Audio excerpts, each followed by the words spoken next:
Dearly redheaded, we are choosing consciousness today to get through this thing called grief. Interesting word, grief. It means love, which makes for a mighty good joke. But I'm here to tell you, there's nothing else. Just joy. And if the big picture tends to bring you down, go crazy once your life goes. Woo! You know what's so interesting, Doctor and Brooke? Yes. What's so interesting to me is I struggle. Well, struggle's a big word, but I have on this podcast. Some days I do really well. Other days, I can't. I have to abandon my right brain to bring my left brain into the mix to be able to, yeah. And today, in talking to you, I've probably spent the most time ever with my eyes closed, which is always a help to me. Yes. And it just has allowed me to merge the right and left to be able to have the conversation and have the visuals. And it makes such a difference to me. That's awesome. Yeah, when I don't cut off the visual part, because it ultimately makes my communication easier.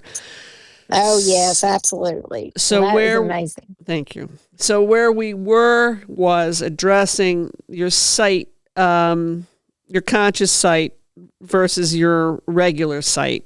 Yes, I love this question. So there's a couple parts to it, absolutely. But first, I'll just answer you directly and say Mindsight is always 20/20 or better. Okay. It's not your physical vision. And I first learned about this when I was teaching children, because we were taught that don't worry if the children need glasses. When they do the blindfold, they won't need them. And I was like, oh my gosh, that is so cool, right? Well, fast forward, I have my own testimony with vision. And so I'm very nearsighted, right? So much so that I need glasses typically to drive, of course. And when I did Mindsight, when I first, started really opening my real-time Mindsight to see without my physical eyes while blindfolded, I would be, for instance, in my kitchen. And if I was standing in my kitchen and I did not have on a mask, just no glasses, no mask, and the TV was on, I was not able to read anything. And especially I could not have took the remote and scrolled through the menu. I wouldn't have been able to see a thing. I could see the TV, the colors and all that, but all writing completely blurry, right? Can't see anything. Well, when I wear the mask, I can see the TV. Perfect. I could scroll, I could select things for the kids, whatever. And that was the first time where I was like, this is the coolest thing ever, right?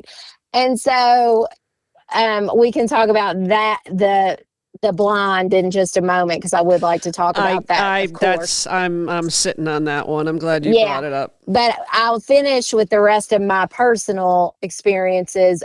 The other experiences that I have had are that I have the ability, I don't know if you want to call it, to zoom in and out.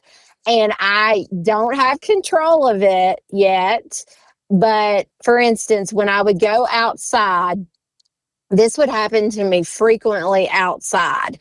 And maybe because when you're outside, there's not limitations, right? The world is wide open. When I'm in the house, we've got walls and borders, right?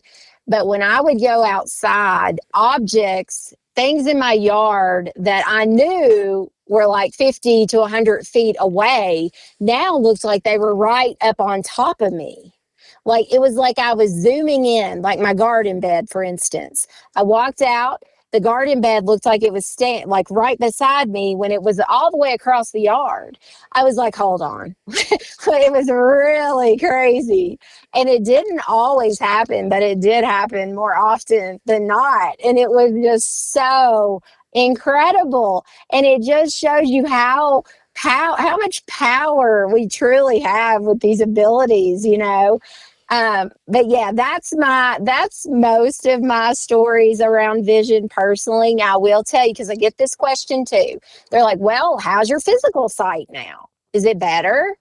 Yes, it is changing. It has changed. It has gotten better. There's many days where I don't even wear my glasses, and where I know that if I would actually just, I think if I would just disconnect altogether from the glasses, that the Mindsight could help just completely, you know, change my vision back basically to 2020. So it is amazing. But yeah, leading in to the blind. So there are many blind people doing this practice. Okay. And I'm talking about people that have been blind from birth, that, you know, have had to be taught what the colors actually are. So they're opening this Mindsight, this real-time sight ability, and they're seeing now, and they don't even know what blue is because they've never seen blue. They have to be told, okay, you're seeing blue now, and then okay, that one was yellow, and then they remember it, and so when they see it again, right, they know it, just like with a child. But it is so incredible. I mean, I've heard stories of people that are seeing their babies, their newborn baby for the first time. They're blind. And now that they've opened this ability, they're able to see. I mean, there are people even doing this that do not have eyes, that have had their eyes physically removed, and now they are seeing. I mean, you cannot, you know, if you even doubted the blind, I don't know how anybody could do that. But if they don't even have eyes, you know, they're gone. Now they're seeing. So it's just incredible. I mean, there truly is no limit, I don't believe, on what can be done with this. It's absolutely amazing. Is remote viewing more tied to an out-of-body experience than Mindsight? It must be, right? Yeah, well, remember there's two levels of Mindsight. So the intuitive level of Mindsight could also cross into that remote viewing, that intuitive perception. Now, what I'm describing most often is the highest level of Mindsight, which is the real time Mindsight, where you see with a mask on, just like you see without the physical eyes. But yes, so the first level and remote viewing, I think you specifically are asking about remote viewing and out of what, can you repeat that question so I answer it right? I just, and I don't know butt kiss, but just as an intuitive, when I have made small efforts to remote view, it's like the outside looking in or back upon. Yes. Well, I would say that remote viewing is always traveling. Whether you are, you know, doing this at night where you have like these full out of body type experiences. That's what I want to do. Yeah, or whether you are like me and you right now, and you're very conscious right now, but you are still able to travel to a higher realm, to a new frequency where you have this access to this information. And this kind of brings me back to my son Robbie and the telepathy and all of those kids, because they often describe that they are able to see through your eyes. So they are able to travel with that consciousness. They often also describe it as a shared consciousness. Yeah. Like, I know, for instance, when Robbie and I are spelling together, and if I take my eyes off the keys, I can tell that he is a little bit slower. But when I look, I mean, and now I'm saying I don't even say the letter out loud. I don't say the letter in my head. I've tried this because I've heard all these testimonies from the other kids. The parents would go to work, and or the kid would go to school, the parents would go to work, kids come home, and they remote viewed mom all day. They tell mom, "Oh, you went to the store, you bought me that. Where is it?" Like, they know. It's incredible. And they're like, "Yeah, I see through your eyes. Like, I'm with you. I'm traveling." Right. So, but my son, when I look at something, like especially if he's typing and I look directly at the letters, he is 100% hitting those keys accurate. It's incredible. So Yeah, and there's definitely an energy component to that. oh yeah. So I know that, yeah, back to your question, absolutely. Remote viewing, I feel like is the ability to go to a new dimension. I mean, you're going to a higher frequency to get that intuition.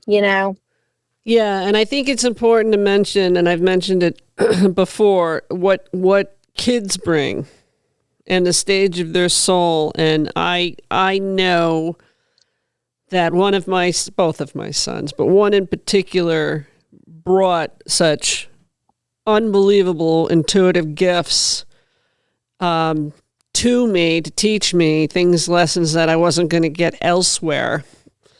And then, oh, absolutely. And then at some point, I would say right around the age 12, they dissipated. That speaks to indoctrination into the system. But comma space, I noticed it in the portal window when my aunt was soon to die and when my mother was soon to die. So it was amazing that it actually came back and a similar window opened. Oh, for sure. Yeah, I think, well, we know that the children are very connected, to the highest consciousness, very connected, like you said, till about 12 when the ego mind really gets developed. And then we also know that when someone is, passing on to the next reality, that they are very connected. Very. So you absolutely will experience, more events during those times. Yeah. Yeah. It made me very comfortable, much more comfortable with their passing because it was logical to me. I have to tell you this just because you brought that up. And I think this is something that on my journey that was just so impactful and just of remembrance to me. My mother, when she passed, I had the blessing of being there to care for her in the end. She was on hospice. She had a very aggressive brain cancer. But so she came in and out of consciousness a lot. Right. But in the very end, up in her last week, she kept telling me, she's like, "Don't worry, Robbie will always see me." And I was like, "Okay, that's cool, Mom. What in the world are you saying?" This was, gosh, at least 12 years ago. So this was before I really got into conscious theories and medicine and stuff. So I've always feel that I've always been spiritual. I think that that's just who you are. If you come here and you're on a certain mission, I think that's just innate to you. But I couldn't get it out of my head because when she said that, I was like, okay, that's cool. Cause I knew they were real connected. But this, again, I mentioned this in another episode with you, but Robbie absolutely sees spirits. Mm-hmm. And he's even told me he sees spirits. And there's been times where it looks like it's great. It's good. He's playing, like almost like this interaction. And I can only imagine that these are times that he's seeing like his loved ones, you know, that have passed. And it's just so crazy. You literally would think he'd like having this entire game interaction with someone, and there's no one else there that you see, but he's seeing it. And then there's been other times where it's been kind of scary. I could tell that the energy is not something that he's comfortable with, that he didn't want it. You know what I mean? Yep. So it's so cool that you mentioned that, and I just wanted to share that little bit. Yeah, and that is also something where I don't know a lot of the things that I know as a result of being me. I don't know why I know.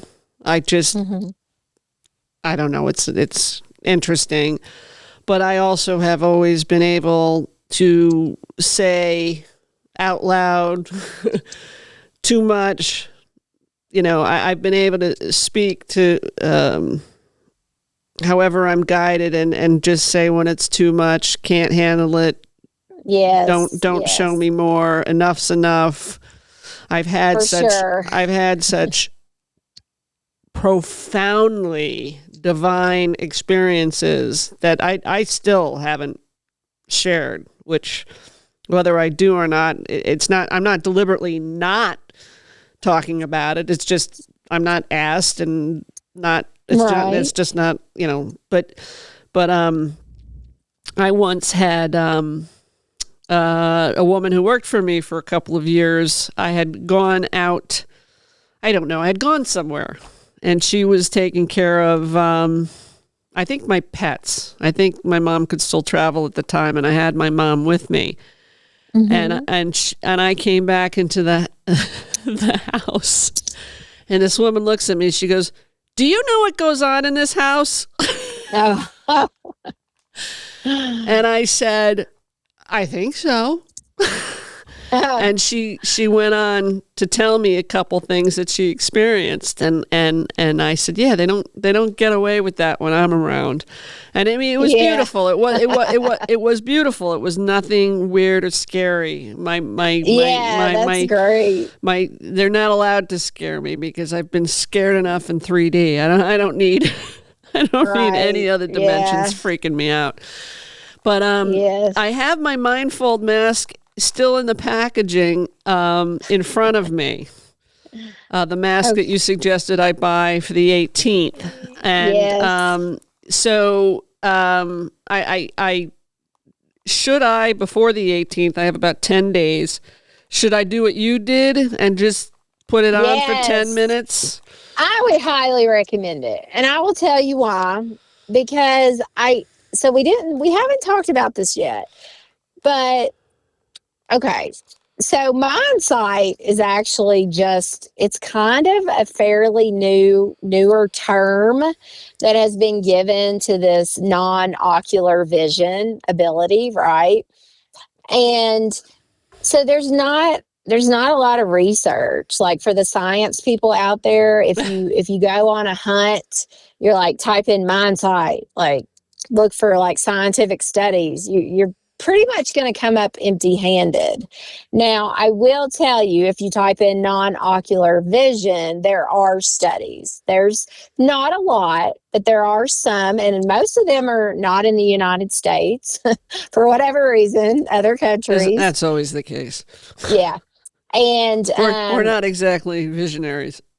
Yeah, and one of the other things that you could type in if you're a science type person is fingertip reading, because that has been also studied and documented. I forget the actual doctor. I think he was in China, but he had a large group of children that he studied that all pronounced this ability where they were blindfolded, yet they were able to, use their hands and read pages and do all this stuff. And so there are some studies out there, but it is still new.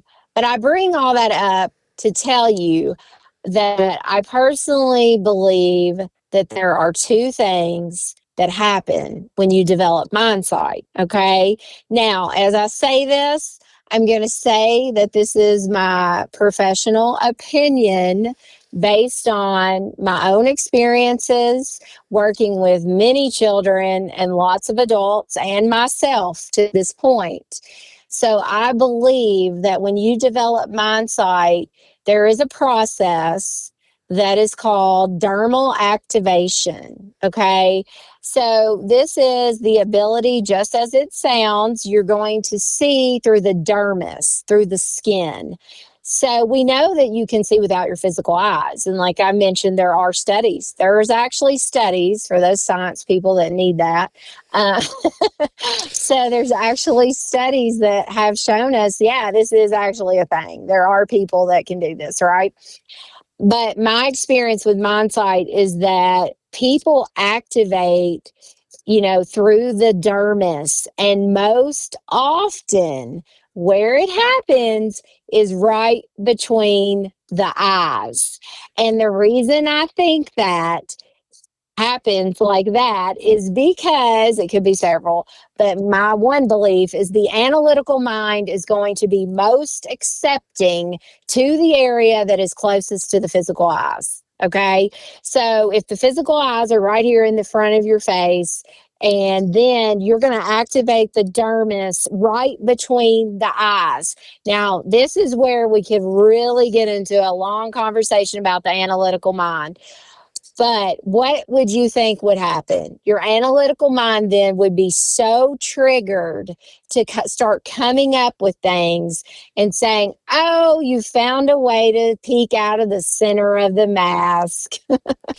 but what's really happening is you're seeing through that dermis right there. Okay. Now, like I said, I believe there's two things. The other thing that I believe is that absolutely this is your highest consciousness. You're tapping in to the God consciousness, to your highest self, right?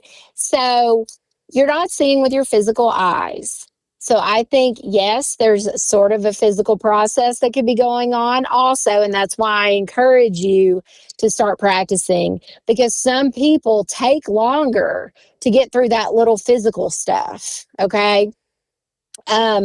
But then again, you have the other side of it.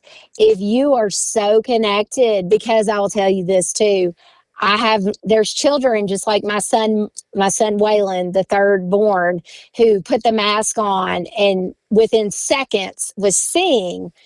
There was no physical process. I did not watch him have to open something, right?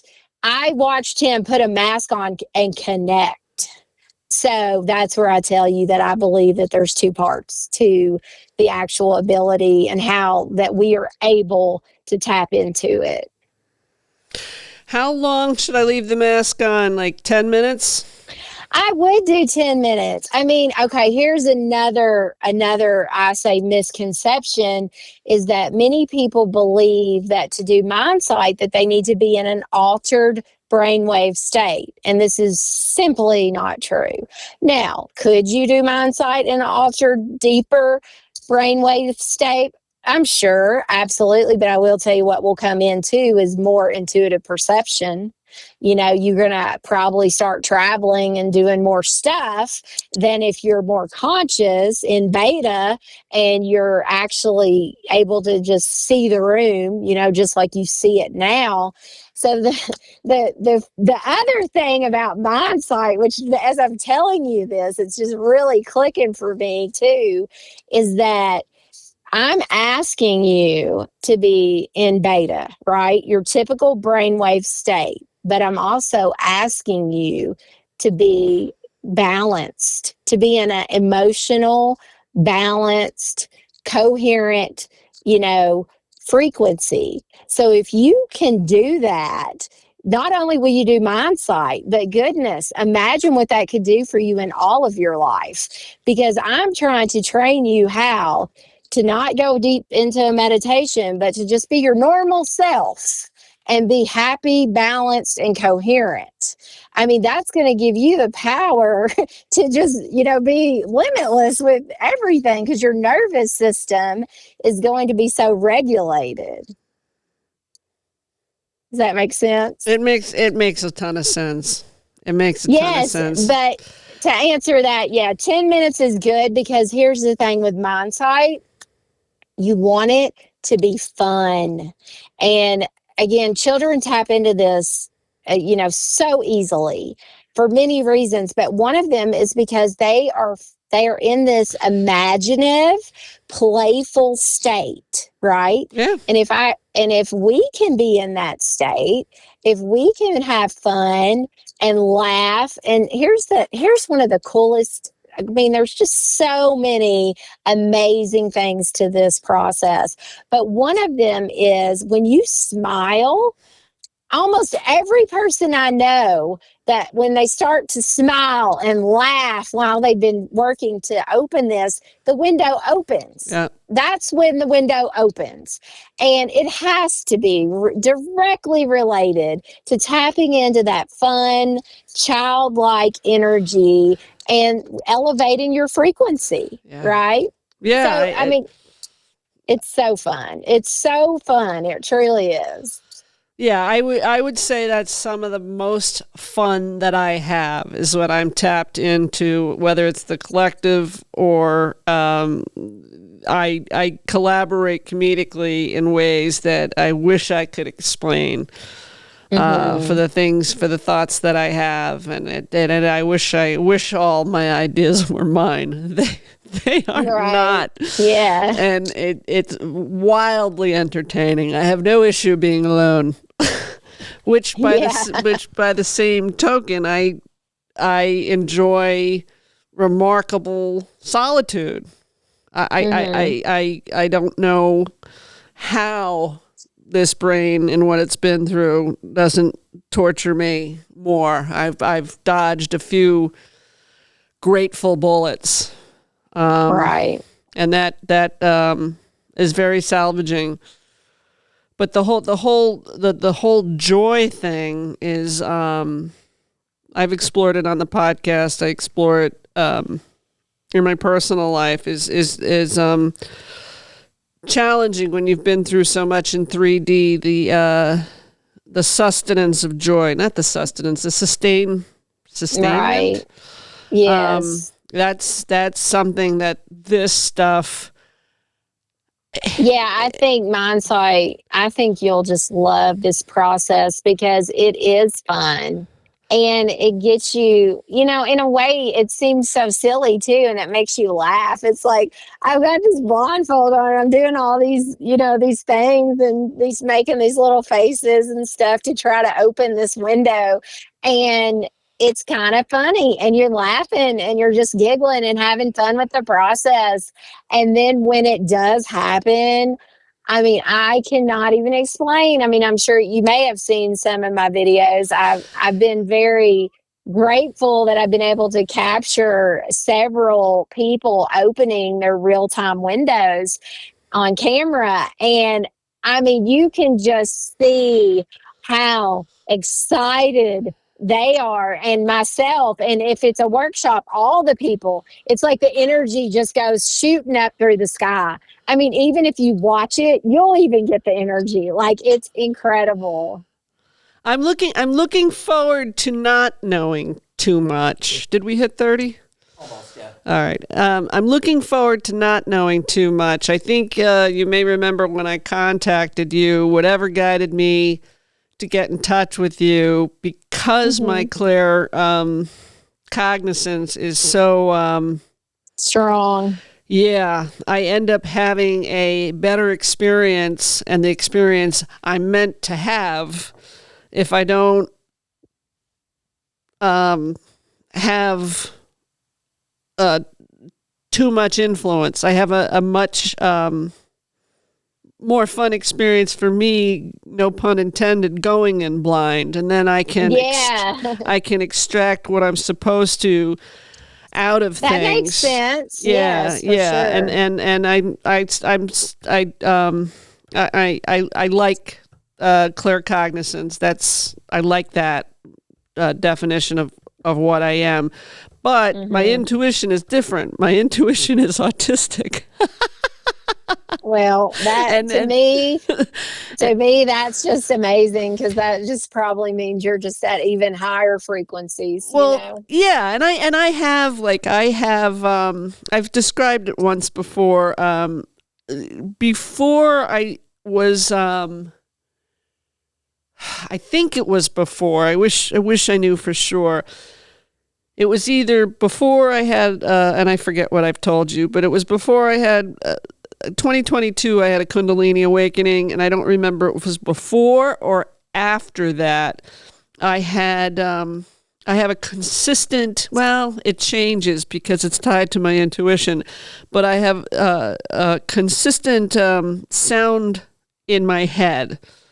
Oh, wow. Which is I went to see a sound healer about it a few years ago, and I didn't, it was a good experience, but it didn't help with the frequency vibration dance. Right. You ever hear the song? This is the best way to explain it. You ever hear the song Dust in the Wind? Yes. When the violins go to the top range? Yes. That silences my head. Okay. So, yeah. And I mean in a joyous way, not in a joyous way, but it's not like tinnitus. I used to say tinnitus, but I think it's tinnitus. Right, the ringing. Yeah, it's not like that. Like, it's not nagging or bothersome. And it's funny you bring this up, because I've had experiences with this myself, and it wasn't ringing. All right, it was let's like a loud. I'm trying to follow Brian's lead. Let's start and lead the fourth episode with that and your experience, please. Thank you for listening and supporting Natural Born Redhead. If you follow the bouncing balls, please like and subscribe. If you know someone interested in sparing others grief and inciting joy, message me on Facebook or reach out via my website, Natural Born Redhead. J-Ma.